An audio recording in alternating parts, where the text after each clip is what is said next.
There's a version of football history that sounds fake now. A version where Lionel Messi doesn't wear Argentina's sky blue and white, but Spain's deep red instead. Because Spain between 2008 and 2012 already looked like football's final form. Xavi controlled like a metronome, Iniesta manipulated space like an illusionist, Busquets saw passes before they even existed, and somewhere in another universe, Messi gets added to that machine like the final Infinity Stone. Maybe Spain dominate even longer. Maybe Portugal's history changes completely. Maybe every World Cup from 2006 onwards feels different. But for Messi, not representing Argentina was never really the dream. Even as a kid in Barcelona, the World Cup he imagined winning was Argentina's. That clip feels eerie now. Before the Ballon d'Ors, before the tattoos, before the pressure and the heartbreak, teenage Messi was already talking about the World Cup like it was the one thing missing from his life. And the craziest part is, Argentina nearly lost him before it even started. When Messi arrived in Barcelona's La Masia in 2000, people inside the academy instantly knew something was wrong with reality. This tiny, long-haired kid from Rosario was dribbling through teams like he'd found a glitch in football itself. Coaches were stunned, teammates were stunned, but back in Argentina, almost nobody was paying attention. As Messi started destroying youth football in Spain, Spain's federation sensed an opportunity. Coaches inside La Roja's youth setup were quietly asking people around Messi to convince him to represent Spain before Argentina reacted. And this is where the story starts sounding fake. Argentina didn't even have a proper line of contact to the family. No direct number. No relationship, nothing. Omar Suta from the AFA literally had to go through the Rosario phone book, calling random people with the surname Messi from a public phone book until he reached Messi's grandmother, who gave him another number, which led to another relative, which finally led to Jorge Messi in Spain. And when George answered, his response was basically, "Finally, you remembered my son." And that line says everything. By 2004, panic had set in. Argentina realised if Spain got Messi into an official youth match first, they could lose him under FIFA's rules at the time. So the AFA did something unbelievable. They arranged an entire international match specifically to secure Lionel Messi for Argentina. Not for a trophy, not for qualification, for paperwork. The operation was rushed through so quickly that they even needed a last-minute FIFA-certified referee. Argentina faxed Barcelona Messi's first call-up and somehow misspelled his first name as Lionel Messi. And looking back now, it almost feels like football accidentally protected its own storyline there. Because the moment Argentina secured Messi, they didn't just secure a player. In that moment, they secured the next 20 years of football history. The first time Leo Messi went to a World Cup, he wasn't Leo Messi yet. Not really. He was the shy kid with long hair, number 19, the teenager Barcelona fans were already whispering about, but the world hadn't fully processed. Argentina still belonged to another generation. Riquelme was the conductor, Crespo was the striker, Ayala, Sorin, Cambiasso, Mascherano. This was a serious Argentina team, a grown-up Argentina team. Messi was still the future, sitting on the bench. At club level, he had just broken into Frank Rijkaard's Barcelona. Ronaldinho was still the face of the club. Eto'o was the killer. Deco, Xavi, Iniesta, Puyol. Barcelona were becoming Europe's reference point. And Messi was this academy kid forcing his way into Champions League winning squads before his body was even ready. Even before his first World Cup, the pattern was already there. The genius was obvious, but the biggest stage kept arriving slightly too early. He'd suffered a hamstring injury against Chelsea in the Champions League that season, which meant he'd missed the final game against Arsenal. And at the World Cup, Argentina were good enough that Messi didn't even need to be thrown straight into the fire. His arrival against Serbia and Montenegro felt like a trailer for another era. Argentina were already flying, with Cambiasso's 24-pass goal becoming one of those goals football purists still talk about like a sacred scripture. Then Peckerman sends on Messi in the 75th minute, and within minutes, the game starts bending towards him. He assists Crespo, and then he scores himself. It's not the most important goal of his career, not even close, but narratively, it's perfect. His first World Cup goal, running through on his left foot, sliding the ball across the keeper like he's done it a million times before. No panic, no emotional overload, just cold, soft-footed inevitability. But 2006 isn't remembered as the tournament Messi took over. It's remembered as the tournament that ended before Argentina trusted him enough. Against Germany in the quarter-final, Argentina led through Roberto Ayala. Germany equalised through closer and the game goes to penalties. Messi never comes on. In real time, it probably looked reasonable. He was 19, Germany were physical, Peckerman's substitutions were shaped by injury and game state. But historically, it feels like the first time the World Cup asked Argentina whether they were ready to trust Messi, and they weren't. What frustrated me was the helplessness I felt from not being able to help the team. I'm leaving very sad. Considering how the team prepared itself, we didn't deserve it to end like this. We were even close to scoring the second goal. It turned into a nightmare we didn't deserve. I know people were saying that I didn't feel the elimination. It seems like people think I feel nothing, that I'm made of stone, that I'm not able to suffer in my own way. I was upset during extra time because there was nothing I could do to help my teammates. The minutes kept passing and I couldn't be out there, and that's why I was devastated. This was a team capable of going much further, and I don't know how everything ended so badly. That's the tragedy of 2006. It wasn't that Messi failed, it was that the tournament ended before he was even able to be responsible for it. Not beaten, interrupted. Because 4 years later, he wouldn't arrive as the future anymore. He would arrive as the best player in the world. By the time the 2010 World Cup arrived, Messi was no longer a promise. He was the problem football hadn't solved yet. This was the Guardiola-era Messi. Barcelona had just won the treble in 2009, and Messi had won his first Ballon d'Or. The false nine experiment had changed the way people understood forward play. He wasn't just dribbling past people anymore. He was moving like every touch was a decision made half a second before everyone else's brain had loaded. At Barcelona, he was surrounded by the perfect ecosystem. Xavi, Iniesta, Busquets, Dani Alves, Pedro. Everything around him was designed to create the smallest advantage and then let Messi turn that advantage into destruction. Argentina had talent, but not that structure. And that's the story of 2010. Diego Maradona as coach sounded perfect emotionally.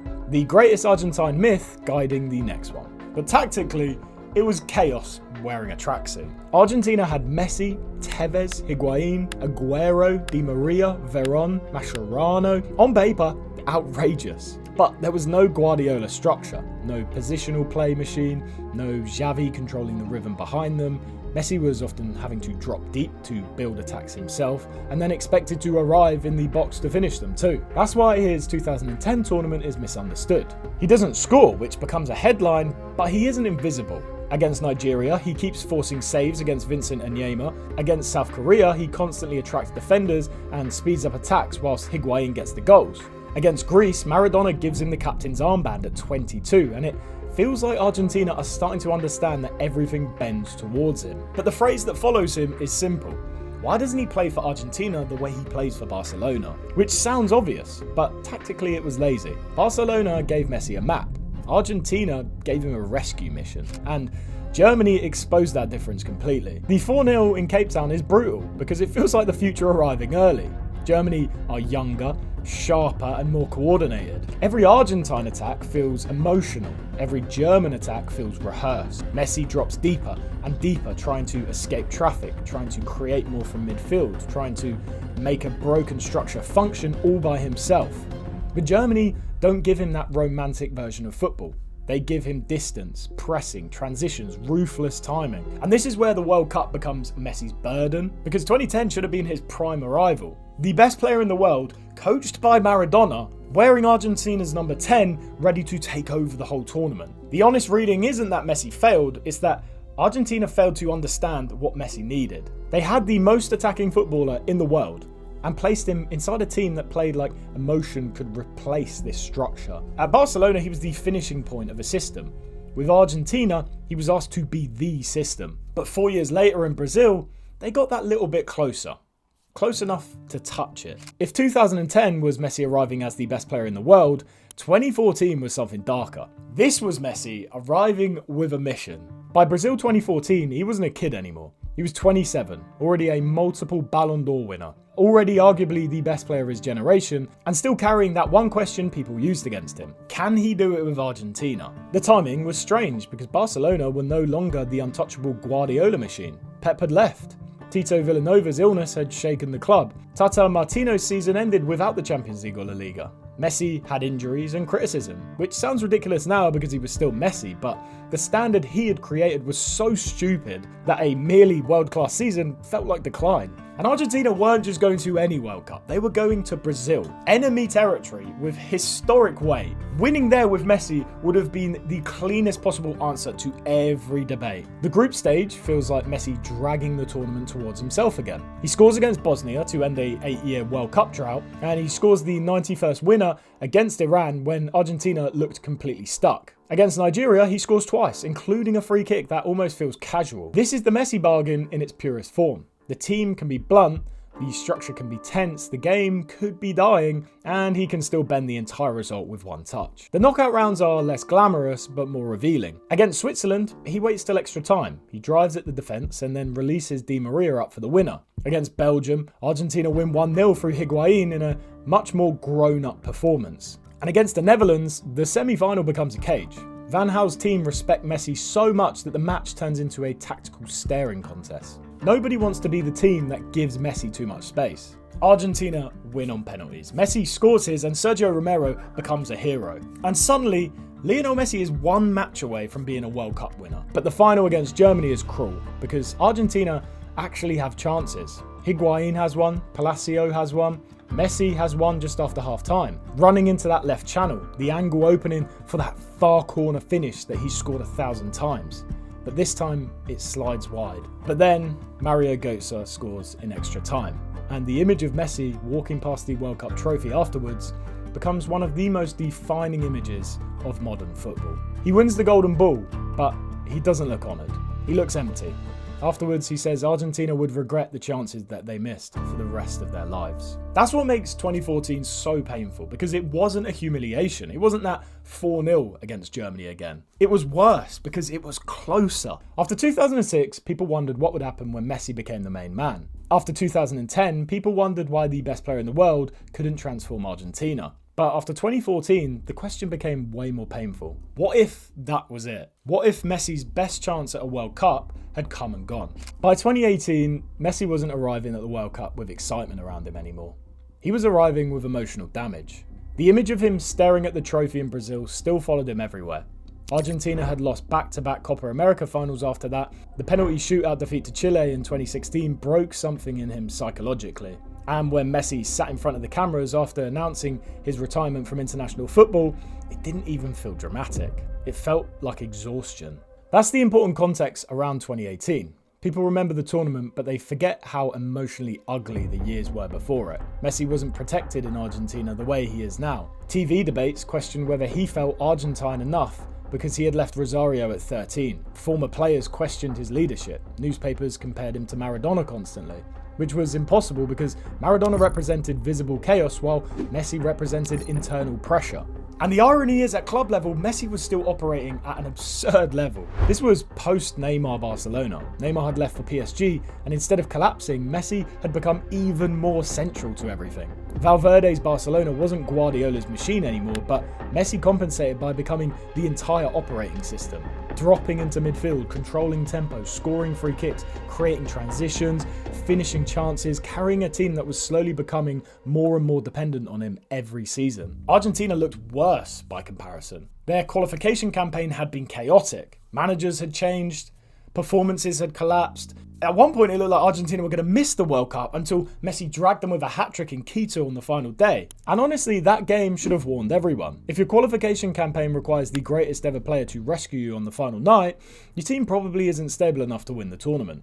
Russia proved that pretty quickly. The draw against Iceland felt nervous and slow. Messi missed a penalty, but the bigger issue is that Argentina dominate possession without ever controlling the match. The Croatia defeat is even worse. It isn't just a 3-0. It feels like a team disconnected from reality. Modric and Rakitic controlling midfield while Argentina stretch and panic. Caballero's mistake becomes the symbol, but the game already felt broken before that. The outside noise becomes overwhelming. Reports of dressing room issues, Sampaoli losing control, senior players not trusting the plan. It genuinely felt like Messi's World Cup career might end in the group stage with total humiliation. Argentina survived Nigeria through Messi's incredible first touch and Marcos Rojo's late goal, but even that feels more like temporary escape than rebirth. France in the round of 16 becomes a generational hangover that no one asked for. Mbappe is 19, fast enough to turn transitions into panic attacks, and France have structure, athleticism, and a future moving at full speed. Argentina somehow lead 2-1 for a moment, but it never feels stable. Pavard scores the volley, and Mbappe explodes into space, and Argentina cannot live with the speed or the game anymore. When the final whistle goes, it doesn't feel like Messi's dream has officially ended.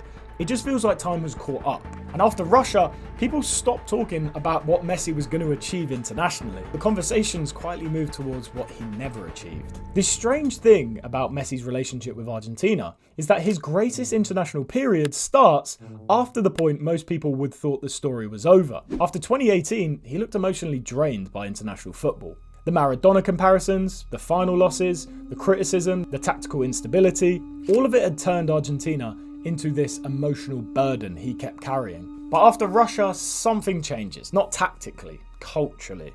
Lionel Scaloni arrives without a massive reputation, which actually helps. Previous Argentina eras often felt political and celebrity-headed, like the shirt itself carried too much historical weight before matches had even started. Scaloni strips that away. The squad becomes younger, less dramatic, and more emotionally connected. More importantly, they stop treating Messi like a superhero that has to solve every problem on his own. Under previous managers, Argentina often looked like a team waiting for Messi to perform miracles.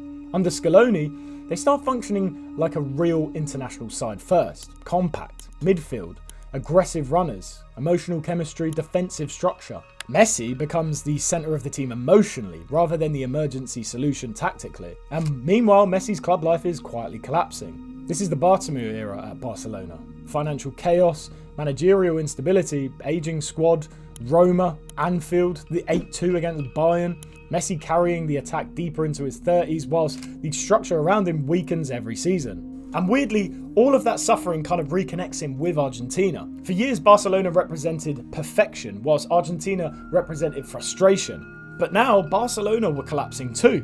Messi looked more human publicly, more tired and more vulnerable. But the Copa America in 2021 changes everything. Argentina beat Brazil in the Maracana final through Di Maria's goal. And when the whistle goes, the squad runs directly towards Messi before they can even process the trophy itself. That image is massive because for the first time, Argentina don't feel emotionally dependent on him. They feel emotionally united around him. And from that point onwards, something dangerous begins to build before Qatar. Not hype, belief. By Qatar 2022, Messi no longer feels like football's future. He felt like football's final dance. He was 35, no longer at Barcelona, playing for PSG in a situation that still looked visually wrong after 2 decades of seeing him attached to one club.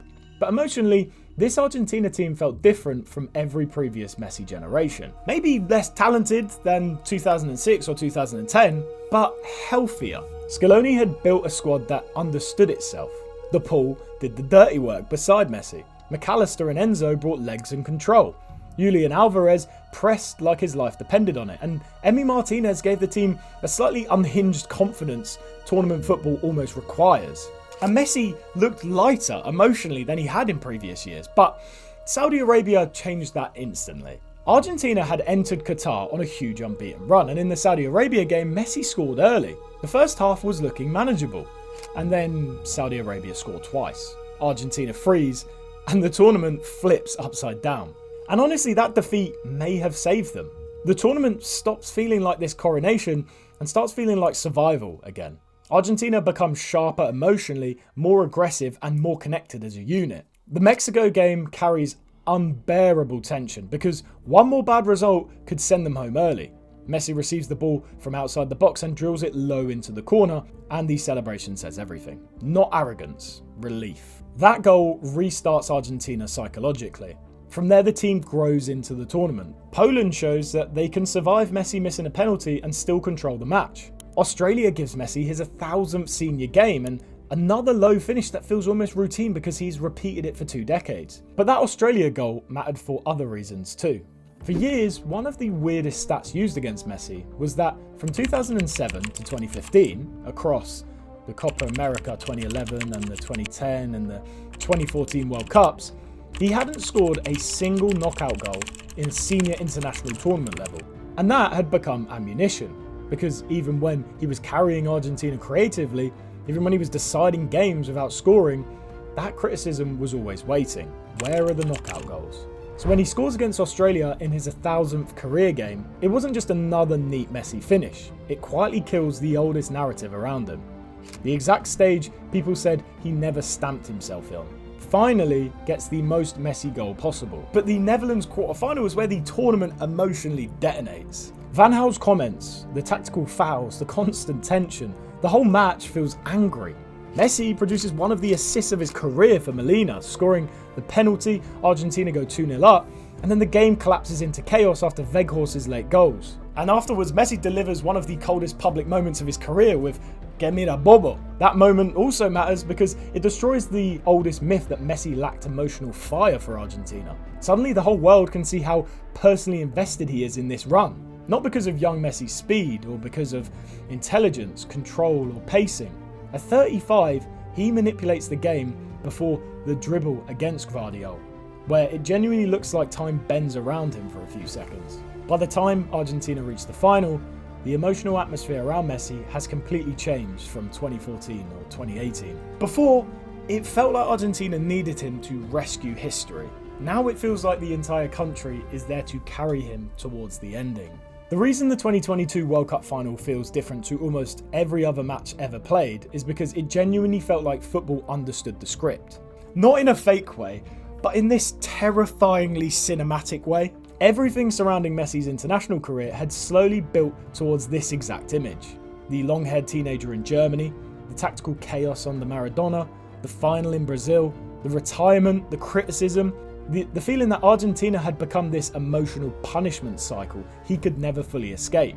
And standing on the other side was France, the defending champions, the deepest squad in international football, and Kylian Mbappe, the player everyone quietly understood was supposed to inherit football after Messi and Ronaldo.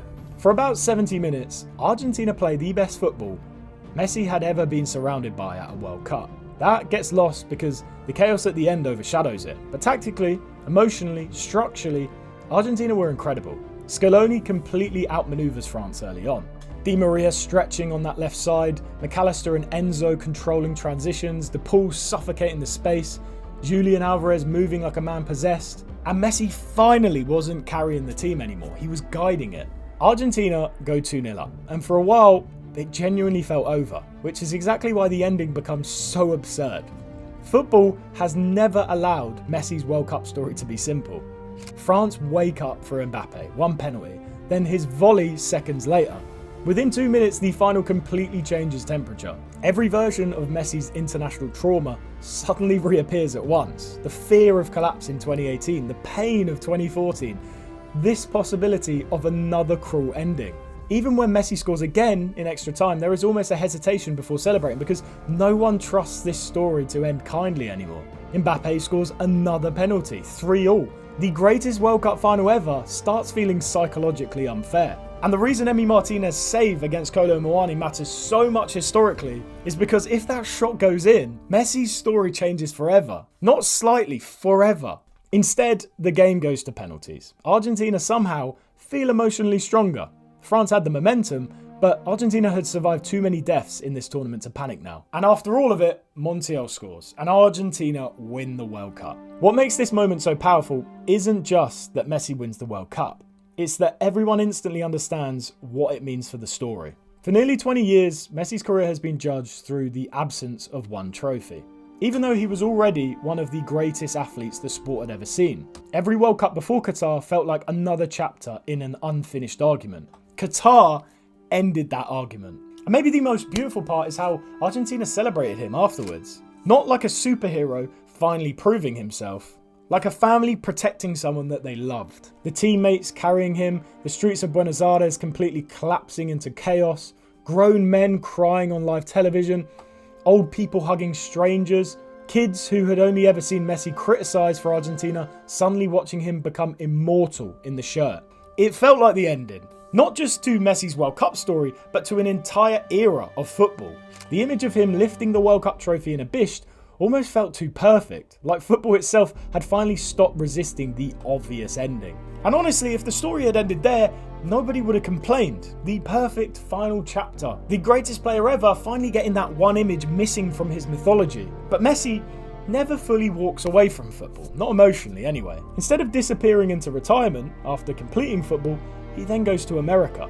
Pink shirts, packed stadiums, celebrity crowds, entire economies shifting every time he touches a ball in the United States. At an age where most legends slow down quietly, Messi becomes one of football's biggest travelling events again. And slowly, another possibility opens. The World Cup in the United States, Canada and Mexico.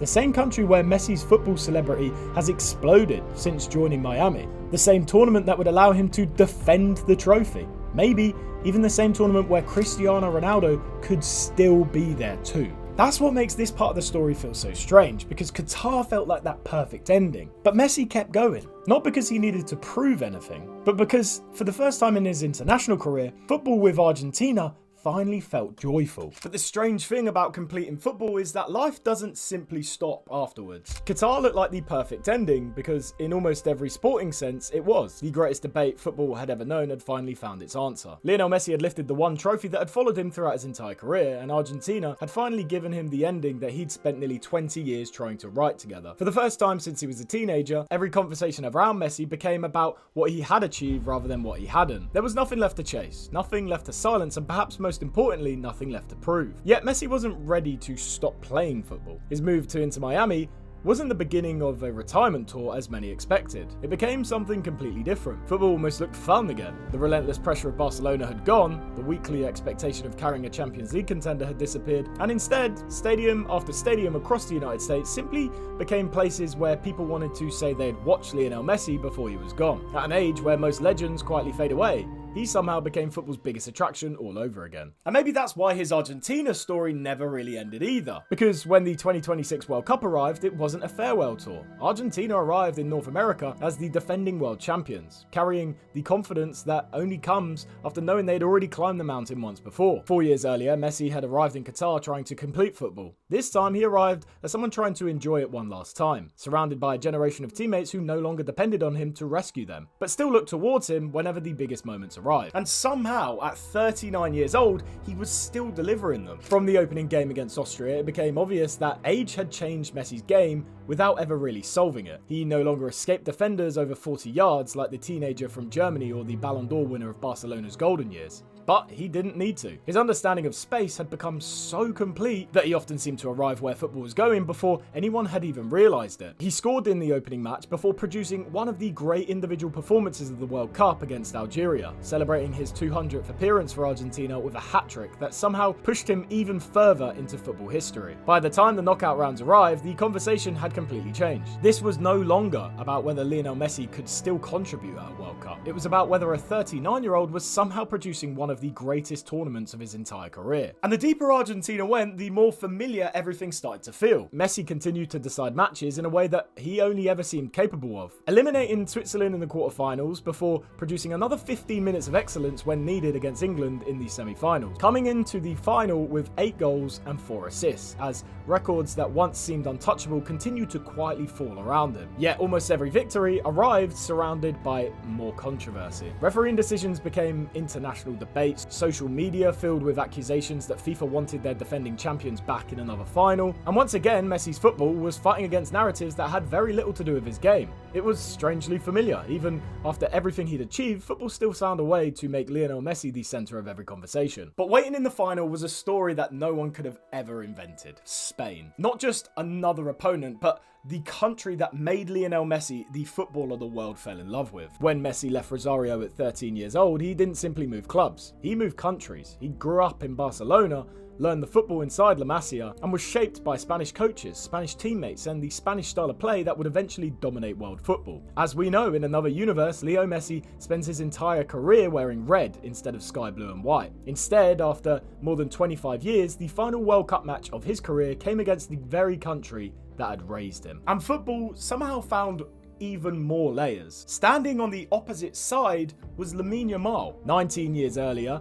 Barcelona, UNICEF and a local newspaper had organised what looked like an ordinary charity calendar. Families entered a public raffle, and a 5-month-old baby called Lamine Yamal was selected. And by complete chance, the young Barcelona player randomly paired with him was Lionel Messi. He held him in his arms, he helped bathe him in a series of photos and smiled for the cameras, and then both of them simply carried on with their lives. At the time, it was nothing more than just a charity event, but looking back now, it almost feels impossible that football allowed that photograph to exist. The baby Messi, once held in his arms, somehow grew up quickly enough to become the star of Spain, before Messi had even retired. And for 90 minutes, football looked like it had finally caught up with Leo Messi. Spain controlled the game almost from the very beginning. Their midfield dictated the tempo, they monopolised possession in a way that Spain's greatest sides always have. And for perhaps the first time of the whole tournament, Messi struggled to impose himself in the match. There were still flashes of intelligence that had carried him to another World Cup final at 39 years old, and moments where one touch or one pass reminded you of exactly who he was, but they arrived too infrequently to change the course of the game. Instead, it was Spain's new generation that controlled the occasion, with Lamine Yamal announcing himself on the biggest stage imaginable as Spain deservedly reclaimed the World Cup. And perhaps that is exactly how it was supposed to end. Not with one final masterpiece that somehow defied time again, but with football finally reminding us that even the greatest careers eventually reach a point where brilliance alone is no longer enough. Around him, Argentina struggled to accept defeat. Tempers boiled over, players lost control, and the final whistle descended into ugly scenes as frustrations that had built throughout the tournament finally spilled over. But Messi never became part of it. At 39 years old, having already experienced every emotion football could possibly offer, there was nothing left to prove by shouting or fighting. He simply stood away from the chaos, watching quietly as tears began to fill his eyes. Because, unlike everyone else on the pitch, he understood what this moment really meant. This wasn't just another final, this was a goodbye. And then football somehow produced one final image. As Messi stood there crying, Lamine Yamal walked across the pitch and embraced the man that had unknowingly held him as a baby 19 years earlier. No words needed. The greatest player of one generation standing face to face with the player that many believe would define the next. It wasn't really about winning or losing anymore. It wasn't even about Argentina or Spain. It was simply football acknowledging that every era eventually gives way to another. Looking back across 6 World Cups, it's tempting to think that Lionel Messi's story was always about becoming the greatest player who ever lived. But I don't think it was. I think it was about completing football. The teenager who nearly represented Spain eventually fulfilled every dream he had ever spoken about as a child with Argentina. The player who had spent years being told that he could never do it internationally became the country's greatest ever sporting icon. And in one final twist that nobody would have ever believed if it had been written into a film, the little boy he had once held in his arms became the final opponent of his World Cup career, embracing him as one era quietly handed itself into the next. Football spends most of its time feeling wonderfully unpredictable, but every now and then, it writes something so perfect that if it had happened anywhere else other than real life, we'd have probably said it was too unrealistic.